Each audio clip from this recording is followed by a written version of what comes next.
When I was in college, one of the most common objections that I ran into with roommates and with friends and with classmates and even with professors was that ultimately, when you get right down to the bottom of it, all Christianity is, all religion is, in fact, I was a Christian, so they'd shoot at Christianity in particular. All it is, they would say, is a crutch. You've probably heard coworkers, neighbors, friends, somebody say that to you. Christianity is just a crutch. It's for weak people who can't stare the dark and sad world in the face and need something more.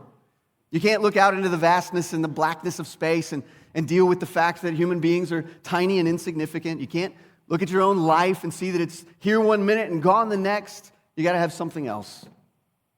In order to make your life meaningful, in order to make it count for something, you had to make up all this stuff about life after death and about God and about meaning and about significance, and you lean on it like a crutch.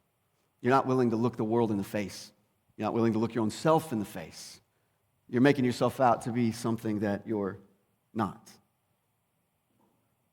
And when I was a 21-year-old college student, trying to learn how to talk to my roommates and defend the faith and all the rest, that struck me as a powerful objection to Christianity. Powerful, because, it takes a certain amount of strength to look the universe in the face, to look this life in the face, to look yourself in the face and say, yeah, it's all just insignificant. Or at least that's what I thought. But the more I've aged and the more I've grown as a Christian, the more I've lived life, the more I've seen that, no, not at all. Christianity isn't a crutch. Christianity is not what averts its eyes. More than any other religion, more than any other system of thought, more than any other system of faith, and everybody has faith, even if you say you don't. More than any other, even non-system of faith and thought. Christianity is the only thing in the world, really, that looks clear-eyed into the most vexing and troublesome questions of human experience. I think you've seen that probably if you've been with us through this study of the book of Ecclesiastes. The teacher, as he's called, the man who wrote this book, is not afraid to look life in the face. He's not afraid to look us in the face and see us as human beings for who we really are. Written about 3,000 years ago, maybe by Solomon, maybe by another king of Israel somewhere down the line, Ecclesiastes is a book in the Old Testament that forms part of what we know as Old Testament wisdom literature. We've talked about it a few times through this series. Wisdom literature can actually have several different goals. The Psalms in particular are meant very much to point us to Jesus Christ. The other wisdom literature is meant to show us something of the relationship of human beings to their God.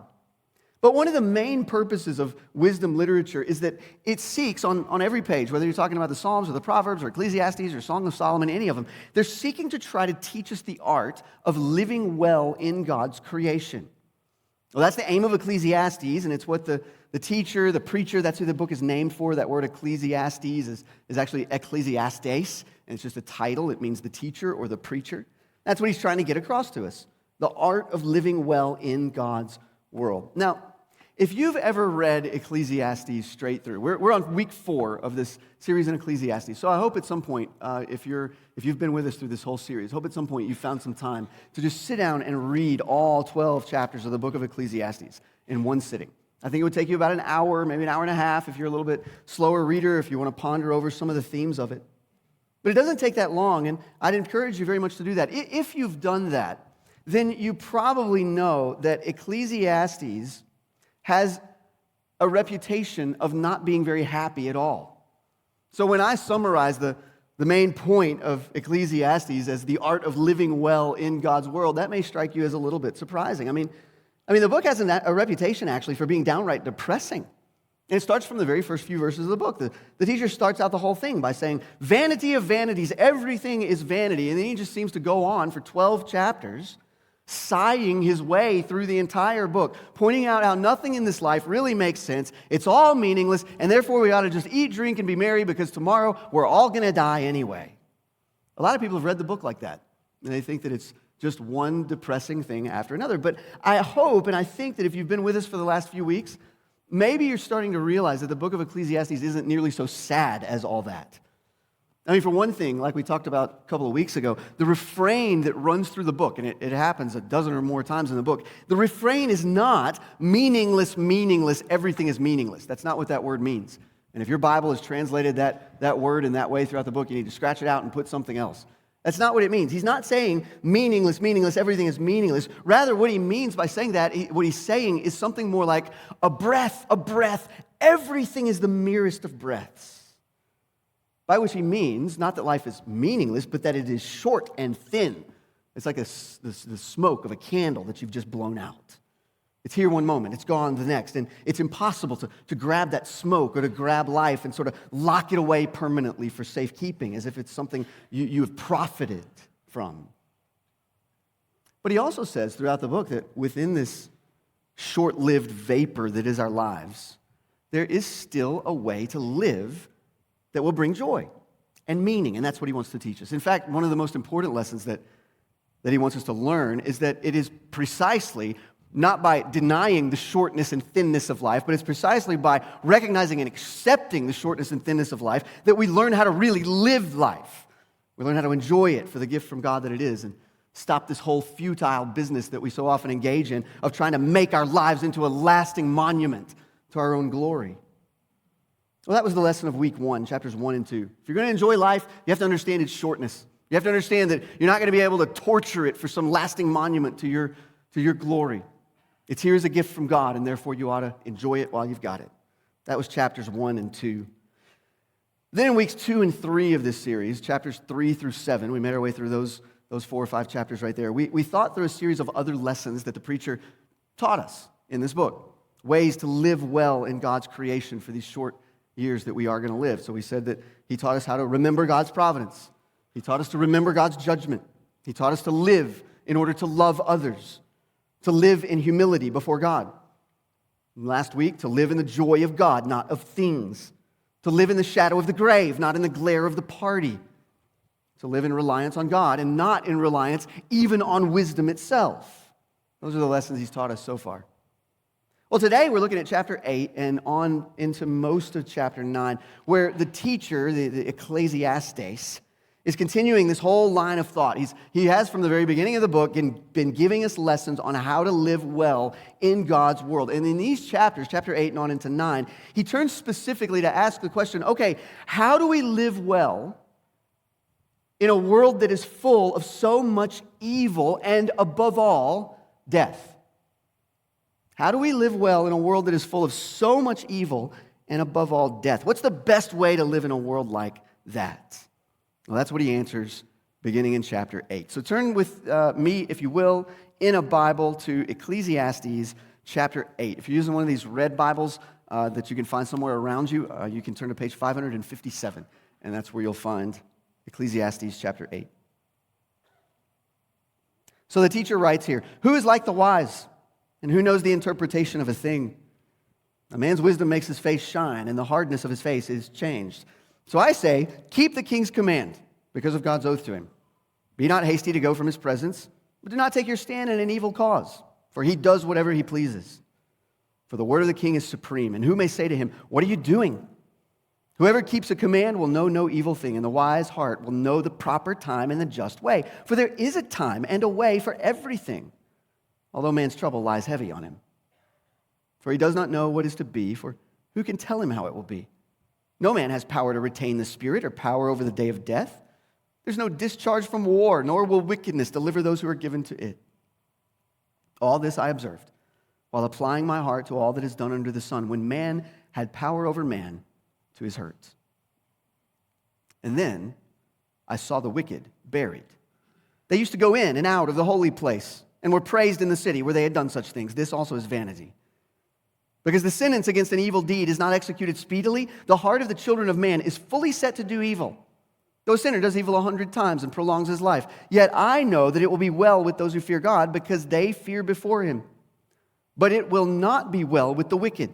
Neither will he prolong his days like a shadow, because he does not fear before God. There is a vanity that takes place on earth, that there are righteous people to whom it happens according to the deeds of the wicked. And there are wicked people to whom it happens according to the deeds of the righteous. I say that this also is vanity. And I commend joy. For man has no good thing under the sun but to eat and drink and be joyful, for this will go with him in his toil through the days of his life that God has given him under the sun.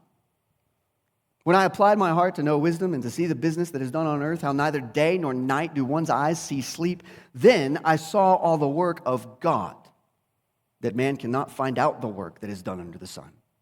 However much man may toil in seeking, he will not find it out. Even though a wise man claims to know, he cannot find it out. But all this I laid to heart, examining it all, how the righteous and the wise and their deeds are in the hand of God. Whether it's love or hate, man doesn't know. Both are before him. It's the same for all, since the same event happens to the righteous and the wicked, to the good and the evil, to the clean and the unclean, to him who sacrifices and him who does not sacrifice. As is the good, so is the sinner. And he who swears is as he who shuns an oath. This is an evil in all that is done under the sun, that the same event happens to all. Also, the hearts of the children of man are full of evil, and madness is in their hearts while they live, and after that they go to the dead. But he who is joined with all the living has hope, for a living dog is better than a dead lion. For the living know that they will die, but the dead know nothing. And they have no more reward, for the memory of them is forgotten. Their love and their hate and their envy have already perished, and forever they have no more share in all that is done under the sun. Go, eat your bread and joy, and drink your wine with a merry heart, for God has already approved what you do. Let your garments be always white. Let not oil be lacking on your head. Enjoy life with the wife whom you love all the days of your vain life that he has given you under the sun, because that is your portion in life and in your toil at which you toil under the sun. Whatever your hand finds to do, do it with your might. There is no work or thought or knowledge or wisdom in Sheol to which you are going.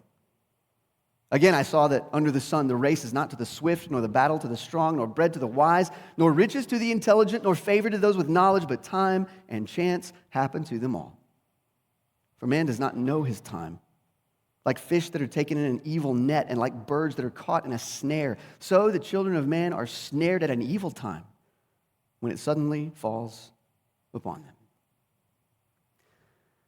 Now, sometimes I think you read the book of Ecclesiastes, and you've probably experienced this as we've kind of made our way through the book, and you just feel lost, right? You just feel like if you're driving a car through the book of Ecclesiastes, it almost feels like you're on one of those roads on the side of a mountain with twists and turns, and there are just places where, there's a hairpin turn in what the teacher is saying, and your car just crashes and goes right off the edge of the cliff. You're like, I don't know what to do with that, right? It's just really hard sometimes to see what's going to happen. Here, there are a couple of times in this chapter and a half, chapter and 2/3 or so, where as you read it, you kind of feel like you're going up on two wheels on the cliff. But I think with a little staring at it, a little kind of asking what's going on and trying to piece it together, I think you can see what's happening pretty quickly. Basically, I think you've got here in this section that I've read two big portions of the text, two big sections of text. So throughout the whole of chapter 8, what the teacher is doing is talking about how to confront and live in the face of evil. So he starts at the beginning of chapter 8 with this scenario of a king who's making bad decisions. He doesn't quite say he's an evil king, but he does seem to think that the king is bad, at least stupid, in making bad decisions. And then after he considers that for a bit, how do you deal with a king like that? He moves on to consider how we should deal with the fact that justice just often doesn't seem to get worked out very well or very swiftly in this world. And he looks at that from several different angles. We're going to talk about that. The second big section is through most of chapter 9. I think down through chapter 12 is where verse 12. I think that's where the break really ought to be. Here, some of your Bibles will put the break right above verse 11. I think it actually ought to be underneath verse 12, but we can argue about that if you want to. I don't really want to. I'm just telling you what I think. In that section anyway, 9 through 10, or 9 chapter, verse 1 through 10, maybe verse 1 through 12, what the teacher is doing is that he naturally turns yet again to the subject of death. He says, in a world where righteous and wicked both wind up in the grave, how are we supposed to confront and deal with that fact and live in light of it? Well, the answer he gives to all of that, how do we live in a world where there is such evil and where justice seems so scarce? And how do we live in a world where death seems so universal? How do we do that? The answer he gives, I think, is this, and I think it's the main idea of this chapter in 2/3. Evil and death in the world don't need to leave us in despair. Evil and death, the evil and death that we see in the world don't need to leave us in despair. Why? Because there is a God. And therefore we can confront evil and death with patience and faith and joy and even hope. It doesn't need to leave us in despair. I'll say it again because some of you are writing it down. Why not? Why doesn't looking at the evil and death in the world, why doesn't it leave us in despair? Because there's a God. And therefore we can confront evil and death with patience and faith, with joy and even hope. So since there are two big sections of the text, there are 2 points to the sermon. Number one, how to confront evil. And number two, how to confront death. Number one, how to confront evil. And number two, how to confront death. So point number one, that's what he talks about throughout the whole of chapter 8, how to confront evil. It was Thomas Hobbes who famously said that life at its most basic level was just solitary, poor, nasty, brutish, and short.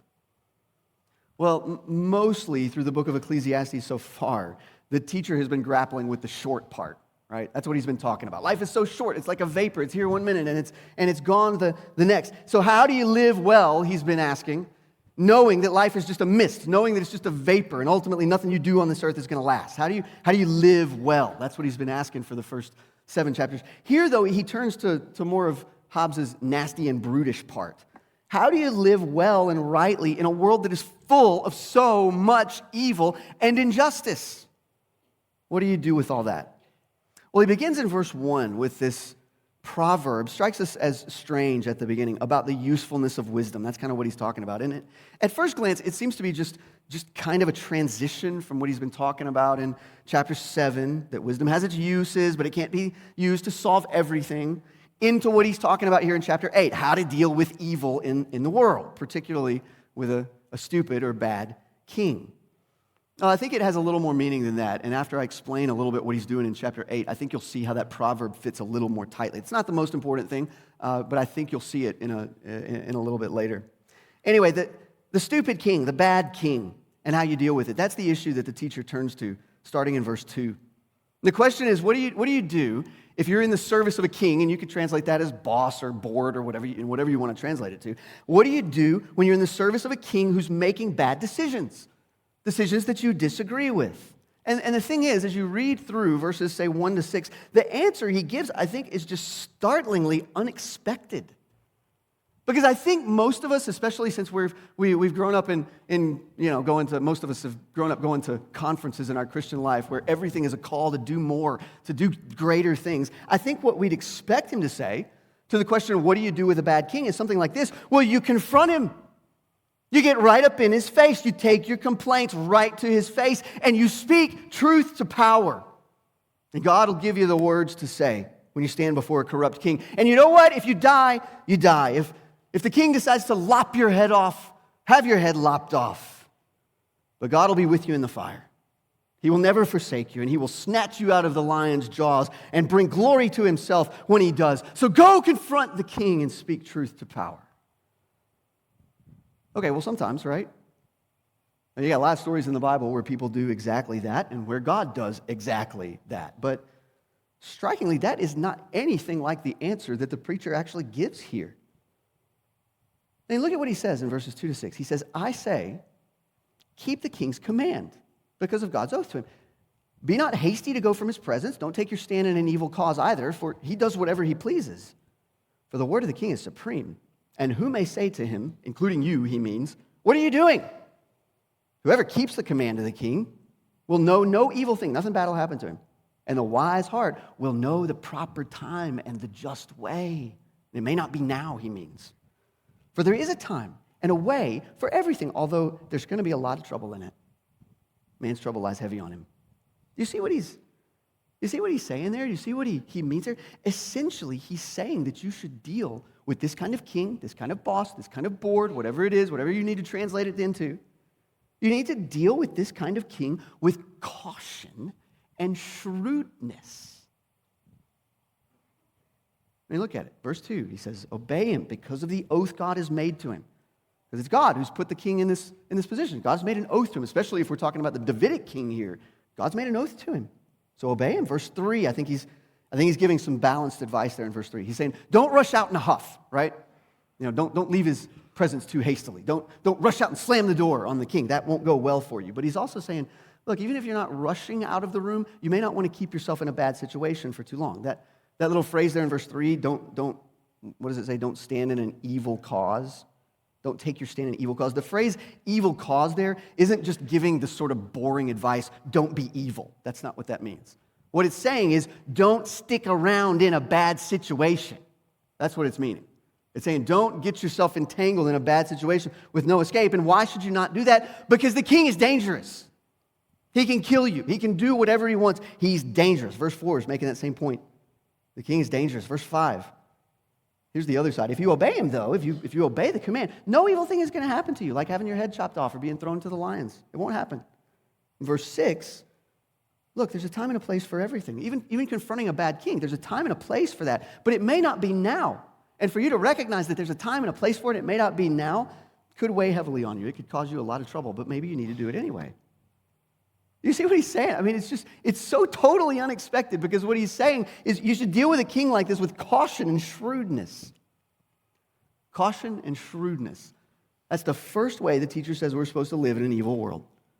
Which, going back to verse 1, if you're curious about that, that's probably why he begins this whole thing with this proverb in verse 1 that says that wisdom will make your face shine. It's not so much that wisdom is so good that it will make you glow. That's not what it means. What he's saying, given what comes after, is, look, a wise person in the presence of a king will keep a smile on his face. You don't frown at the king because he might chop your head off. That's probably what he's doing anyway in verse 1. Anyway, here's the question. Caution and shrewdness. That's how you deal with evil in the world. Does that surprise you? My guess is it probably does. If you're a Christian, probably it surprises you. Because most of the time, the story we tell ourselves over and over again about how we're supposed to live in an evil way, or in an evil world, is that we always ought to confront the evil in the world with all kinds of bravery and courage, right? Riding forth from Camelot and not at all afraid to be killed in nasty ways. But you see what the teacher's saying here? Hold up there, brave Sir Robin. Maybe, just maybe, the best course for you in living in a world that is so dangerous and so evil, maybe the best course is not at every moment to run headlong into a situation that in all likelihood is going to end in your death. Maybe, he says, you should live your life with a little more shrewdness, with a little more caution, with a little more wisdom. Now, I understand, as somebody who's steeped in Christian rhetoric and Christian conferences and all the rest, that advice coming from Ecclesiastes may strike you, like it does me at first, as somehow a little bit unworthy. But I think that if you think about it, you'll realize that it's born of a certain realism about the world. And if you think about it a little more deeply, this advice that the teacher gives to approach life and the evil in the world with caution and shrewdness is what the New Testament teaches too. I mean, think about it. Jesus did not say that we should be as brave Sir Robin. He said we should be as shrewd as serpents and as innocent as doves. Well, what do you mean by that? Well, he meant on the one hand that you as a Christian can't, and you've got to determine that you won't participate in sin. But it also means that you don't have to rush headlong into death, poking the dragon either, and daring it to kill you. I mean, you think about Acts, think about Paul's life. This is how Paul lived over and over again. As he faced evil, as he faced threat, as he faced oncoming death. I mean, for example, he didn't just take the 40 lashes from the Romans, gritting his teeth and saying, "This is for Jesus." No, he said, "Hold up. Is it lawful for you to do this to a citizen of Rome?" Shrewd, wise, cautious. When the city of Ephesus rioted because of his teaching, he didn't just wade out into the middle of the riot with his arms out, screaming, "May the Lamb receive the reward of his suffering," and let them beat him to death. They got into a basket and they lowered him over the wall and he got out of Dodge. Cautious, shrewd. There's even one point where the Pharisees and the Sadducees, the Sanhedrin, had him arrested, and they were about to kill him, probably. And he said, actually, "So, hey, you Pharisees and you Sadducees, what do you guys think about the resurrection?" Right? Because that was the main point of contention between Pharisees and Sadducees. They hated each other because they disagreed on whether there was going to be a resurrection. Paul just throws that little hand grenade right into the middle, and they start fighting with each other. And you know why Paul did that? The reason he did it was not to create an opportunity to share the gospel. He wanted the Roman soldier who had a hold of him to see the chaos that was going on in the Sanhedrin and say, "Enough of this, I'm getting you out of here." And you read about it in Acts. I mean, was that cowardice? All those things that I just described from Paul, is that cowardice? No, it's not cowardice. Paul dealt with the world. He dealt with its evil. He dealt with its threats with caution and shrewdness, and so should you. Now, maybe that is particularly relevant to some of you who work in Louisville office buildings and businesses and schools, because I know, especially if you work in public schools or if you work in some of the larger companies here in town, that you are more and more in today's day and age being faced with hard choices. You are being asked to celebrate things that you simply cannot as a Christian celebrate. You're being asked to affirm things that you simply as a Christian cannot affirm. So what do you do?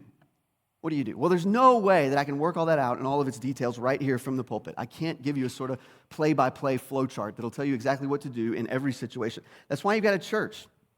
But I do think that wisdom helps plot a course. You know what wisdom would say? It would say, first of all, there are kind of two parts to Jesus' summation of all of this, right? First of all, be innocent as a dove. In your place of business, in your school, whatever it is, be innocent as a dove. The fact is, you cannot, as a Christian, participate in sin. You just can't. You cannot celebrate what is sinful.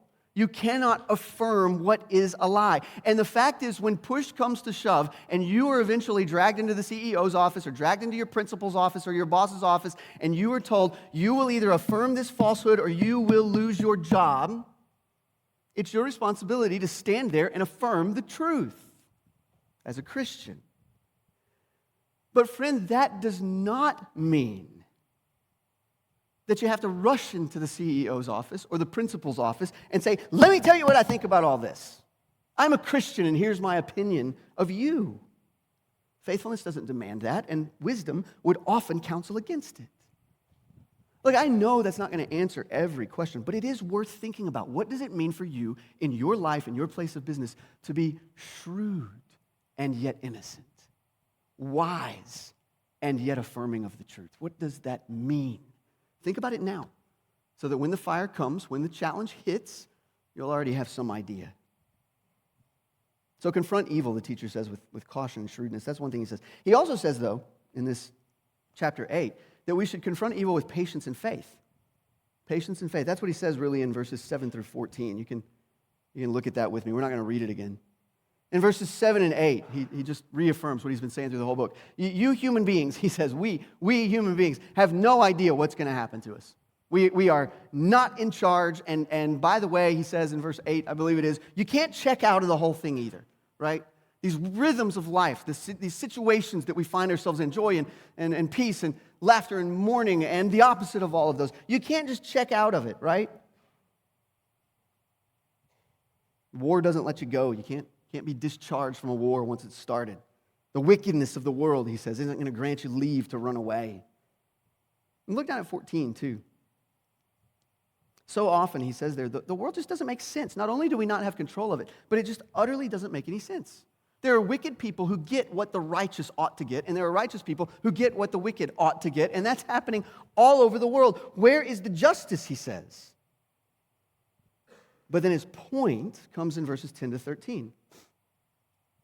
Point comes in 10 to 13. Ultimately, he says, the wicked are buried. Bad kings are going to die, and then they're dropped in the ground in the very cities where they used to be praised and worshiped and honored, and they're forgotten.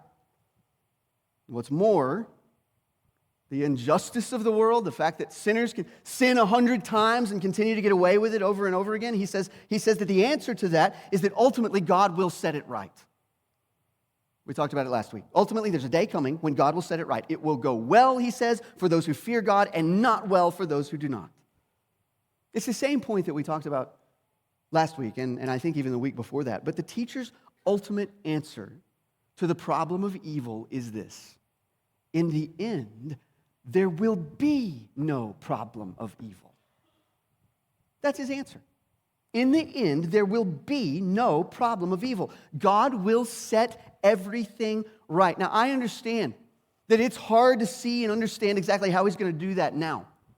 I understand that we can't see how every little thing is going to be made right, but the Bible promises that it will. God will set it all right. And you know what's more? It's not even that the puzzle will be put into place and you'll then stand back and say, yeah, I see that you judged everything, right? Sin got judged and people got judged for their sin and all the rest of it. I see that. But God, I still don't understand why the puzzle had to be there in the first place. No, because even in the end, even that is going to be set right. Even the existence of evil and why God did it will fall into its place and make sense. Now, I don't understand that. I don't get it. I don't have an answer for it. That is too big for my mind, but I know from the Bible that it's true. And in the meantime, our place as Christians, as those who are faithful, is to be patient and know for certain and live in light of the fact that that day is in fact coming. I think sometimes we look around the world and we have an impulse just to fix whatever problem we see, right? There's a problem. I have to solve that. I have to do something. But that's the thing about life in this fallen world. Some things can't just be fixed. They have to be endured. And the treasure we gather in that darkness is patience and faith in the God who has promised He's going to set it right, even if we can't. We confront evil with patience and faith in the God who will set it right. Also, we confront evil with humility and joy in God. Humility and joy in God. That's his point in 15 through 17. When he's confronted with the fact that God doesn't execute justice immediately in this world, that he even seems to let injustice prevail, what's the teacher's response? What is our response supposed to be? Look at 15. Chapter 8, verse 15. So he says, in light of all this, I commend joy.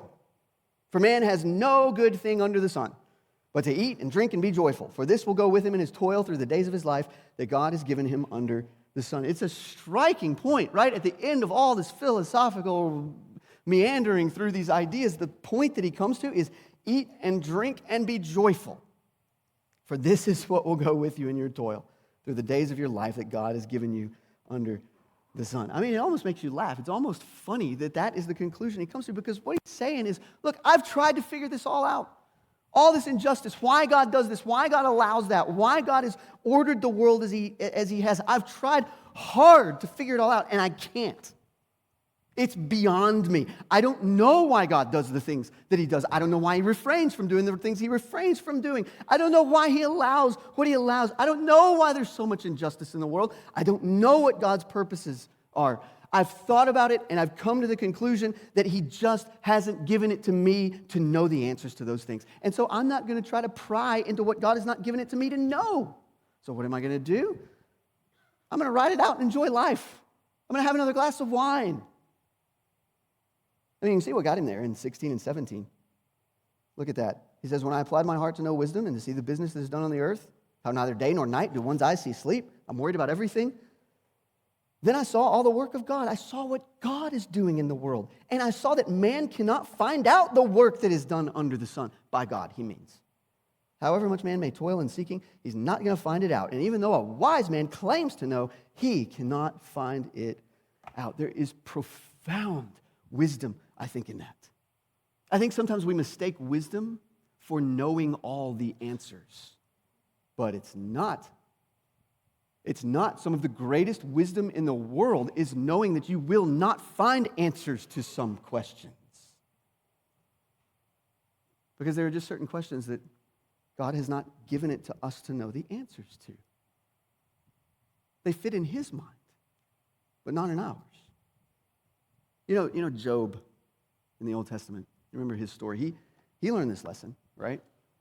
You remember the story? God took everything away from him, made him suffer in just unimaginable ways, allowed Satan to just rip his life apart. And then the whole book, and it's a long, long book. The entire book is Job shaking his fist at heaven and demanding answers from God about the reasons for his suffering. Why did you allow this to happen? I need to hear from you. You, oh God, need to justify yourself for what has happened in my life. That's the whole book.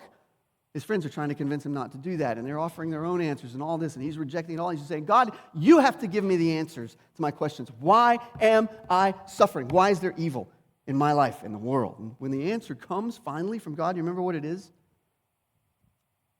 You remember what the answer from God is? Well, God just busts into the scene and basically gives Job a tour of creation. He says, buck yourself up, gird up your loins, pull your pants up, and stand in front of me like a man, he says. I'm done with you questioning me.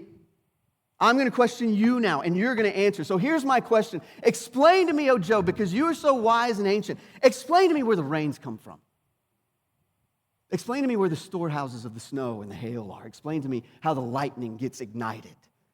Explain how the sun and the planets run their course. You are so old. You were there when the foundations of the universe were established. So tell me, why doesn't the universe just fly apart in its rotations?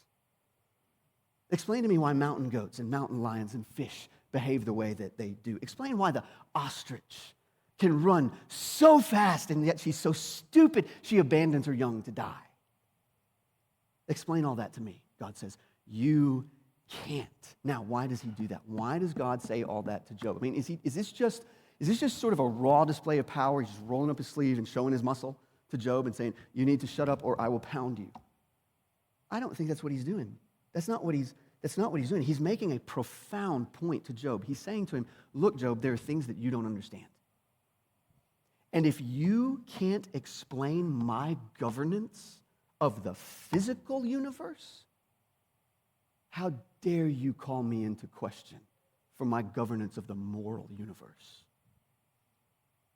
It's a profound lesson, and that's the point in the book where Job covers his mouth, because he gets it. He gets the analogy. I don't understand even the physical universe, even the stuff that I can see and understand. I can't explain it. How in the world am I going to call God into question for the way he governs the world morally? So he covers his mouth. But God's not done. Because in the last few chapters, what he does is that he goes on to describe some of the most terrifying examples of creatures from the land and the sea. And he describes to Job first Behemoth and then Leviathan, right? And we don't exactly know what Behemoth and Leviathan were, but God seems to take a sort of special delight in them. What we know is that, and the point that God makes over and over is, look, Behemoth and Leviathan are the most fearsome examples of creature in all the world. They are utterly beyond the control. They are utterly beyond the understanding of man. They are terrifying. They're strong. They are wild. And yet God rules them and even sees a mysterious beauty in their savage wildness. So this is God's answer to Job. You want me to justify myself to you? Here's his answer to Job. Do you want to understand and master suffering and pain and evil? Well, Job, you might as well try to put a hook in Leviathan's nose. Do you see his point? Evil is Leviathan. Suffering in this world is Leviathan. It is terrifying, it is unmastered, it is ungovernable by man, but never for a moment is it outside of God's universal sovereignty. Never for a moment is it not serving his purposes to bring glory to himself. So you see what the teacher's saying. He's saying the same thing. The teacher in Ecclesiastes is saying the same thing. Evil is Leviathan. You're not going to understand it. You're not going to master it. You're not going to wrestle it down. Don't wear yourself out banging your head on questions that God has declined to give you answers to. Just watch the storm swirl around you. Trust God. Pray to him. And have another glass of wine. How do you confront evil? Caution and shrewdness, patience and faith, humility and joy. That's what he says. So point number 2, how to confront death. How do you confront death? Well, in chapter 9, after he's been considering injustice in the world, how the evil seem to prosper and the righteous seem to not prosper, in chapter 9, he turns back to consider death and how it looms over all of us, righteous and wicked, at the same time. And this has been a theme. Death has been a theme running through the whole book.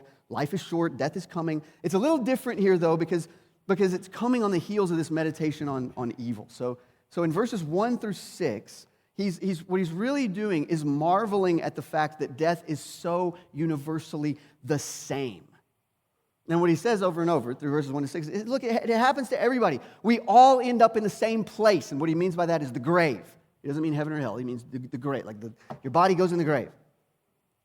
The rich and the poor will both wind up in the grave. The powerful and the not powerful wind up in the grave. The religious and the irreligious, all of them, even the righteous and the evil, all wind up in the same place, the grave. If you look at verse 4, some of you may have wondered about this. That's not even as hopeful as it might sound at first.